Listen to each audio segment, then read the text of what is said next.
Let's take a closer look at the imagery of these executions. The two executioners cross their sabers, and from this image, one character emerges. The character is the rune Dagaz from the Elder Futhark runic alphabet.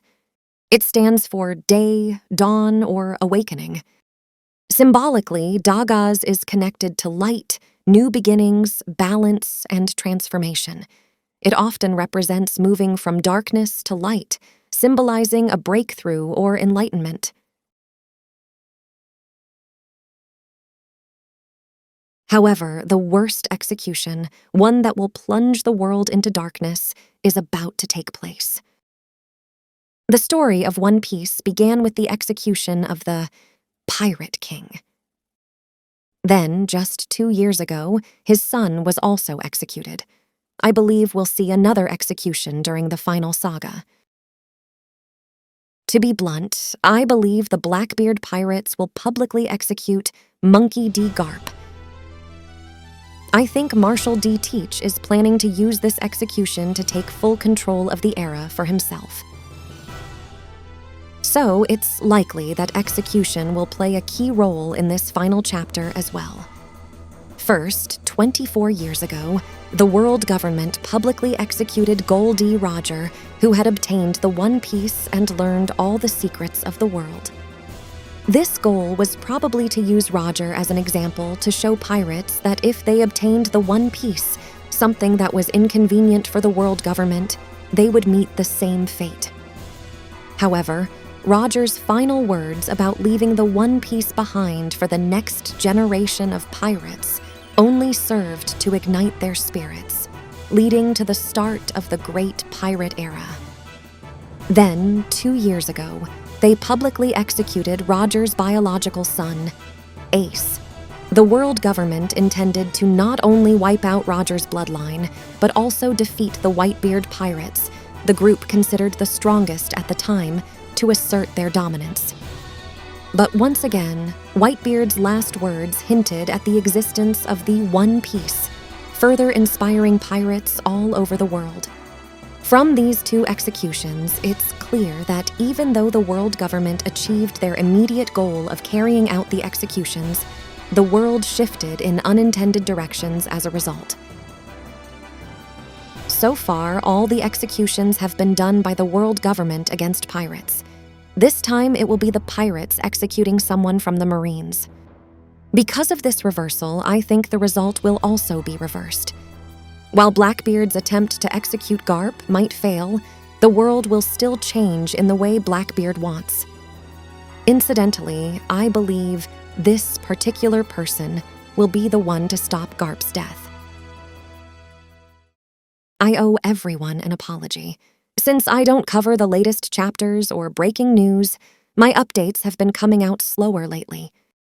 Instead, the Dawn Dusk channel offers in-depth analysis and discussions based on official One Piece publications and the original Japanese text, all from the perspective of the channel owner who has experience in manga translation.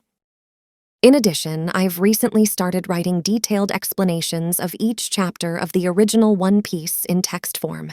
Over time, I plan to build a collection of these and make them available for free. I believe these will be helpful for those who post about One Piece on blogs, Elon X, or YouTube. As the Egghead arc comes to a close, the race to obtain the One Piece seems to be heating up even more. At the end of Chapter 1125, Koala briefly recapped the contents of Vegapunk's broadcast.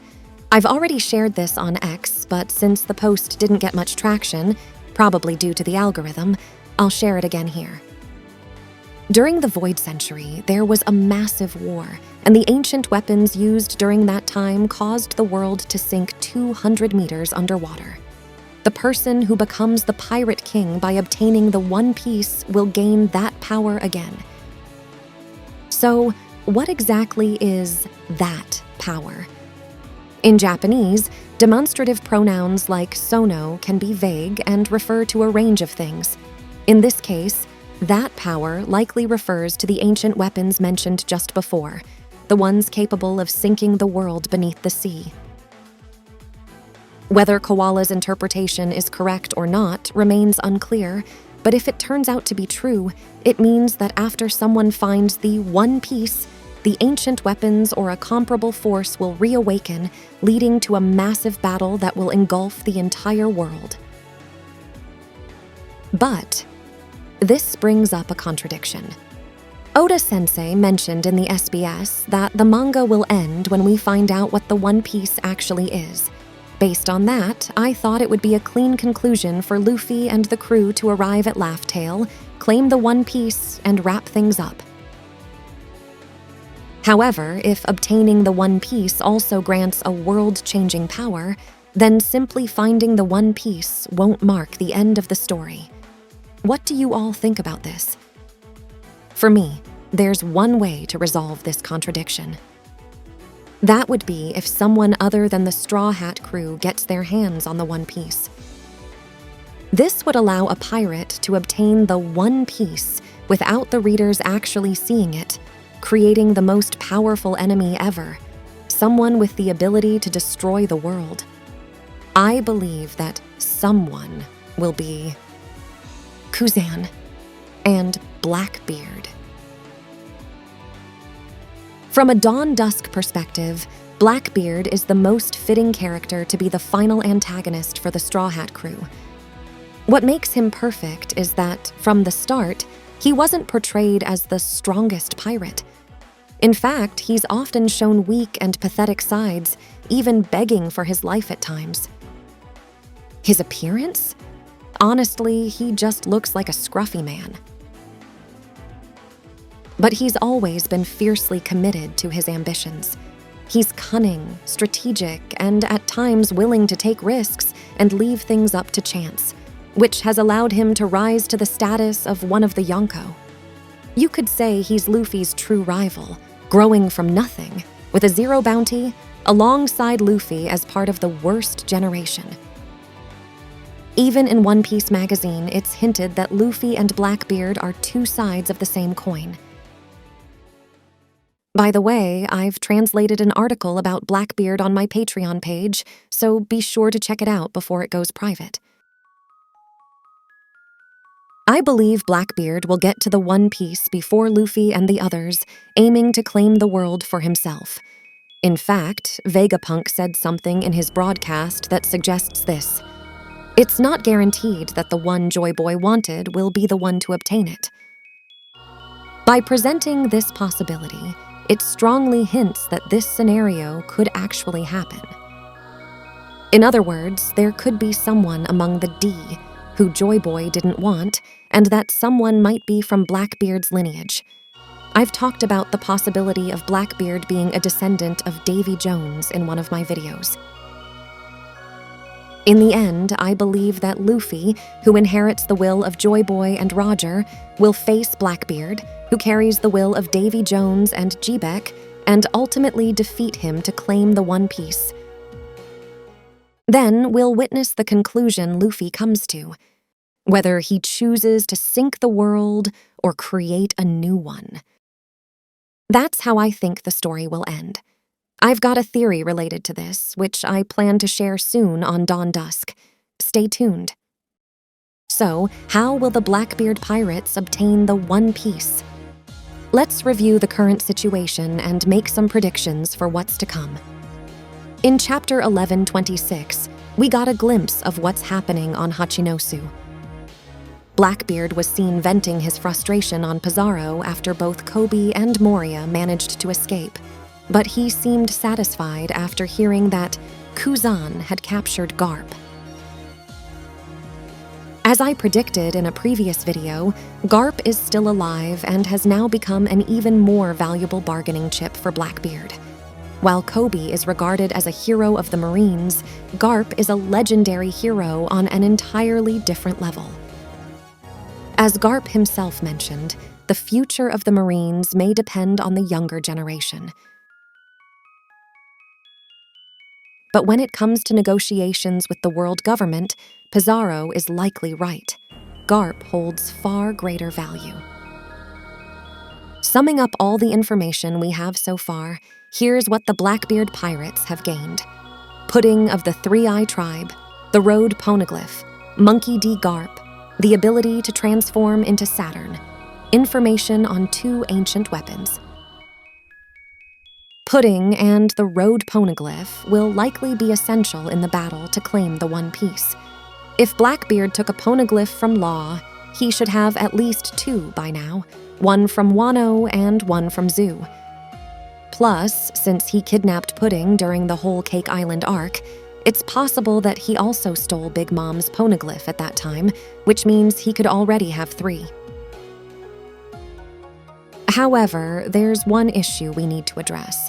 Let's take a look at something Big Mom said.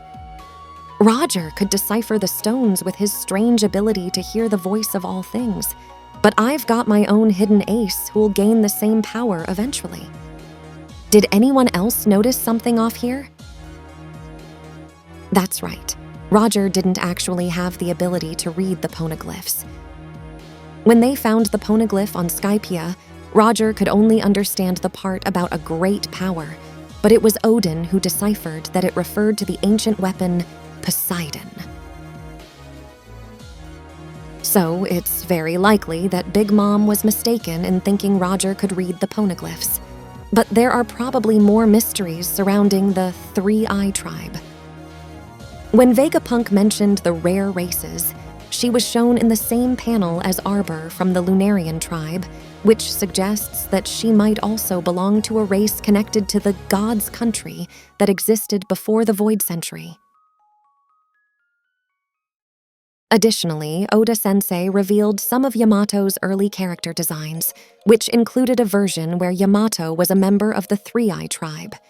Because of these factors, I believe the Three-Eye Tribe has a significant role beyond just reading hieroglyphs. Next, let's talk about Garp. As I mentioned at the beginning, he could likely be used as a bargaining chip with the world government. In Chapter 1080, Blackbeard says this to Kobe. I want to turn this pirate island into a nation. I'm going to negotiate for it in exchange for your life. This means Blackbeard was planning to use Kobe as leverage to turn Pirate Island Hachinosu into a recognized nation under the world government. However, in Chapter 1126, Blackbeard says something different. The poneglyphs are no longer secret knowledge in the underworld. Now it's a scramble between the Yonko. Even the world government and the Marines are getting involved. You can't win without taking them on. And the key card here is Kobe, right? Here, Blackbeard reveals that his plan was to use Kobe as a trump card against the world government and the Marines, who are likely to get involved in the battle for the One Piece. There seems to be a slight shift between how he planned to use this Navy hero as a hostage in Chapter 1080 compared to Chapter 1126. Either way, since Blackbeard said, the plan hasn't changed, it's likely that he still intends to negotiate with the world government. This means that while the key bargaining chip may have shifted from Kobe to Garp, the plan itself will probably proceed as originally intended. Blackbeard also made a notable comment about the meaning of this negotiation. Since you're called a hero, can the Marines really stick to a stance where they abandon you? I'll put the question to the public. And the government won't come out of this unscathed. Seems Blackbeard is planning to launch a public negotiation with the world government, likely using Garp, the people's hero, to question the actions of the world government in front of the public. This ties into the idea of Garp's public execution that I mentioned earlier.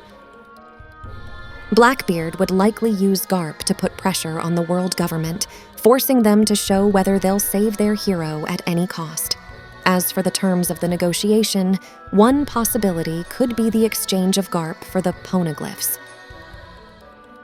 Shiryu had speculated that the fourth road poneglyph might be in the hands of the world government, so it's possible the negotiation could revolve around that. Alternatively, the demand could be as simple as having the world government officially recognize Hachinosu as a sovereign nation in exchange for handing over Monkey D. Garp. If these terms were presented, how do you think the world government would respond? Most likely, Kobe and the other members of SWORD would undoubtedly move to rescue Garp. For them, who are likely aiming for the One Piece as well, the Blackbeard pirates are an enemy they must take down anyway. Sengoku and Tsuru, who have a close relationship with Garp, would likely try to join the effort as well, but it's the higher-ups in the world government who would stand in the way. Honestly, the fact that Garp, a D, is part of the Marines has probably always been a concern for the Celestial Dragons. So, even if Blackbeard sets up a public negotiation, I think the world government will stubbornly refuse to cooperate. However, even if the world government refuses to negotiate, it would still lead to a favorable outcome for Blackbeard. First, choosing to abandon a hero like Garp would spark public outrage. On top of that, Blackbeard's crew now includes Devon, who can transform into Saturn. The world government's motto is, "Cover up anything inconvenient." So it's likely that the public still doesn't know that Saturn has died. When people see the fake Saturn, they'll believe that the leader of the Celestial Dragons has appeared. Of course, there might be some people who don't know what he looks like, but considering even low-ranking Marines mentioned they had seen him in portraits, it's likely that his image is somewhat known to the public. This would give Blackbeard the perfect setup to stage a fake scenario where Garp, the people's hero, is executed by the government itself. If that happens, the world's anger will be directed toward the world government. As we saw in Doflamingo's flashback, there are many people around the world who hold grudges against the Celestial Dragons. Some of these citizens could even start using the cross-guild system to hunt down Navy officers. Among these, the stronger citizens may use the money they get from the Cross Guild to buy stronger weapons, using force to secure safe land in the sinking world. This could be the beginning of the dark world that Dragon has feared. In the midst of that chaos, the Blackbeard pirates will likely strike at the weakened Marines, aiming to crush them for good. Lafitte was at the headquarters of UMIT Shipping, the world's largest shipping company. Blackbeard had instructed Lafitte to get things ready, and it's likely that he sees the UMIT shipping headquarters as the perfect stage for the public negotiations with the world government. By taking control of this shipping company, they could control the world's supply chain, and if they were to broadcast the public negotiation involving Garp, they could potentially use the facilities of such a massive company to reach a global audience. Additionally, there's another benefit the Blackbeard pirates would gain by occupying UMIT shipping: the exposure of the world government's darker dealings. This is because UMIT, while being an emperor of the underworld, is hinted to have ties to the world government. In Law's flashback, Gladius provided this explanation. High-quality amber-lead products found buyers all over the world, and it became a major industry in Flevence. The keen-eyed world government got involved in the shipping business as well, and amber lead became an endless source of wealth. It seems obvious that when the world government entered the shipping business, it would be nearly impossible to compete with them in terms of financial power. You'd also imagine that any rival companies would be crushed. However, UMIT still calls itself the king of shipping, and is even entrusted with transporting supplies to government facilities like Egghead. This suggests that UMIT likely received financial support, similar to a bailout from the world government in the past. In return, they've probably continued to handle transportation for materials that the government can't publicly disclose. In fact, even Mads was funded by another underworld emperor, Du Feld, but was later bought out by the world government. Additionally, the world government had indirect dealings with Kaido, the pirate in Wano, a non-member country, through Shogun Orochi. Clearly, the world government has been involved in shady dealings, and if Blackbeard were to expose these facts to the public, it would further fuel people's anger toward the government.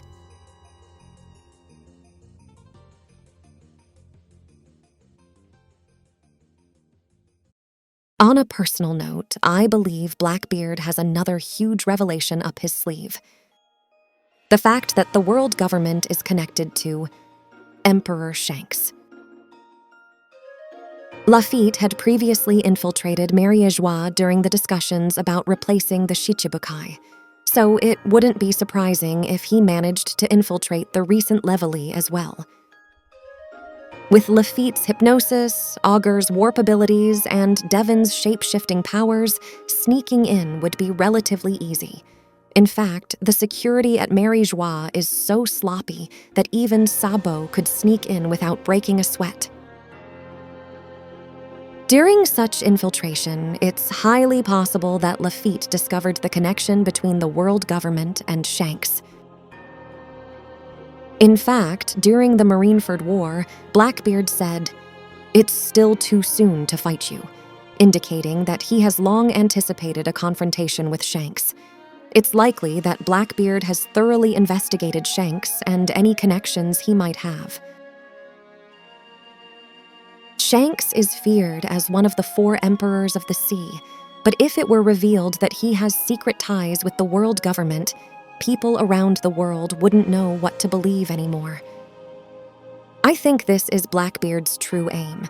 He wants to make the public doubt not only the world government and the Marines, but also their pirate rivals. And all of this will unfold during the grand spectacle of Garp's public execution. By the way, I just mentioned the possible connection between the world government and UMIT, but there's also a chance that UMIT has ties to Shanks as well. The hat that UMIT wears has an anchor symbol on it, and there's someone else who has almost the exact same mark. He's the worst thug from the port on Gartel Island, the one Bartolomeo defeated.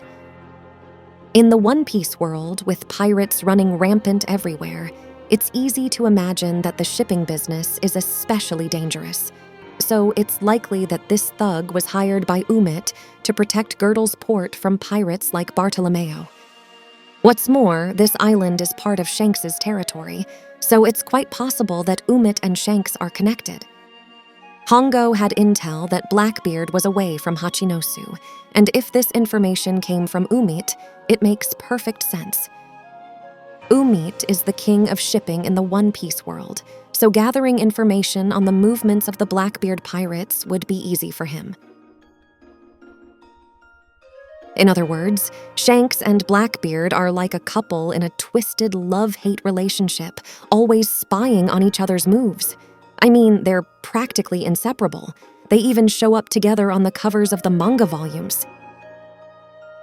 When UMIT attended Big Mom's tea party and gave her a gift, he mentioned something interesting. "I traveled all the way to the far north."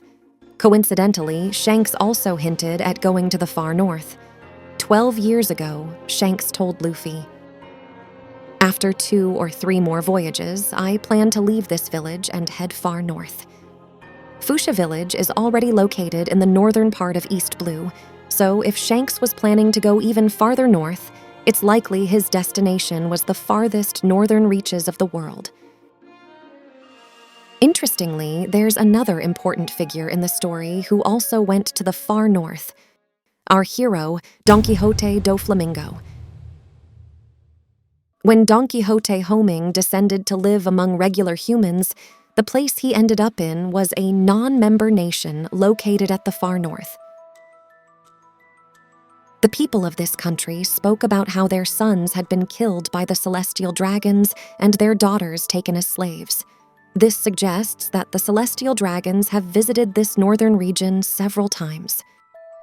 Shanks' journey to the far north and the Don Quixote family settling there imply that this area might be familiar territory for the celestial dragons. It's possible that UMIT's trip to the far north was for some sort of supply transport mission on behalf of the world government. And at this public execution of Garp, Shanks will make his appearance, leading to their first encounter since Marineford. Garp holds a grudge against Shanks for pulling Luffy into the pirate's life, but at the same time, Shanks is the one who saved his beloved apprentice, Kobe. I think this could be the moment where Shanks not only saves Garp, but also where the two reconcile. I believe this will be where the long-awaited battle between Shanks and Blackbeard finally erupts. If such a fight begins, the thought of Shanks's possible death will inevitably cross our minds. Even Aizen Sosuke is worried about this.